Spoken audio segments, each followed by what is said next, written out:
മുകേഷ് അംബാനിയുടെ ഓരോ വാക്കുകൾക്കുമായി കാത്തിരുന്ന നിക്ഷേപകർക്കും ഉപഭോക്താക്കൾക്കും വലിയ പ്രതീക്ഷ നൽകുന്ന ഒരു പിടി പ്രഖ്യാപനങ്ങളാണ് ഇത്തവണയും ഉണ്ടായിരിക്കുന്നത്. ഏറ്റവും വലിയ വാർത്ത ജിയോയുടെ IPO പ്രഖ്യാപനമാണ്.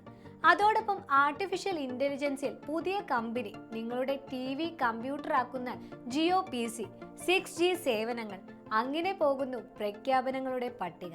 അപ്പോൾ റിലയൻസിന്റെ 48ാമത് AGMലെ പ്രധാന വിശേഷങ്ങൾ എന്തൊക്കെയാണെന്ന് നമുക്ക് നോക്കാം. എല്ലാവരും വർഷങ്ങളായി കാത്തിരിക്കുന്ന ആ പ്രഖ്യാപനം ഒടുവിൽ വന്നിരിക്കുന്നു.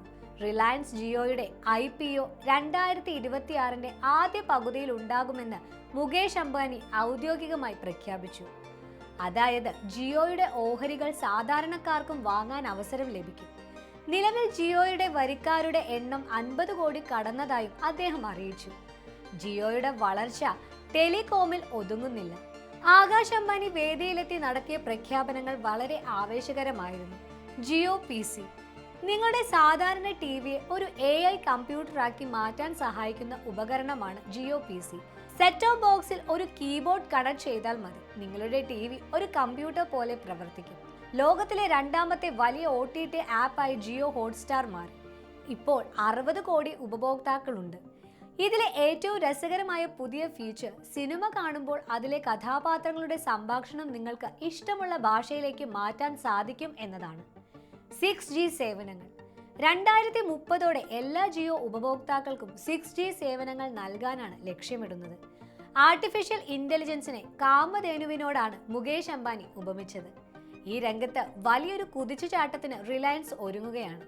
പുതിയ company Reliance intelligence AI data സെന്ററുകൾ നിർമ്മിക്കാനും വിദ്യാഭ്യാസം, ആരോഗ്യം, കൃഷി തുടങ്ങിയ മേഖലകളിലെ ചെറുകിട ബിസിനസ്സുകാർക്ക് AI സേവനങ്ങൾ നൽകാനുമായി ഒരു പുതിയ കമ്പനി തുടങ്ങുമെന്ന് അദ്ദേഹം പ്രഖ്യാപിച്ചു.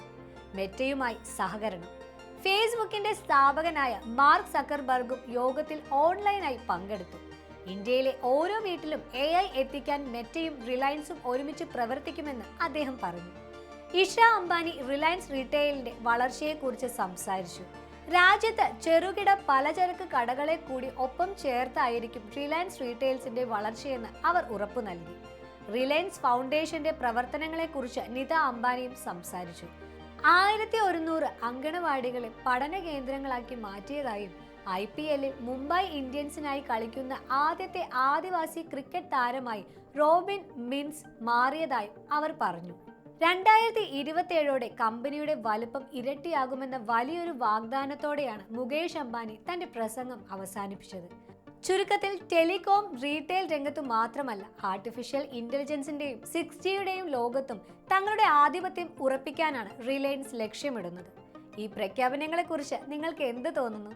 നിങ്ങളുടെ അഭിപ്രായങ്ങൾ താഴെ കമന്റ് ചെയ്യുക. ഈ വീഡിയോ നിങ്ങൾക്ക് ഉപകാരപ്രദമായെന്ന് വിശ്വസിക്കുന്നു. ഇതുപോലുള്ള വീഡിയോകൾക്കായി ഈ ചാനൽ ലൈക്ക് ചെയ്യാനും സബ്സ്ക്രൈബ് ചെയ്യാനും മറക്കല്ലേ. നന്ദി.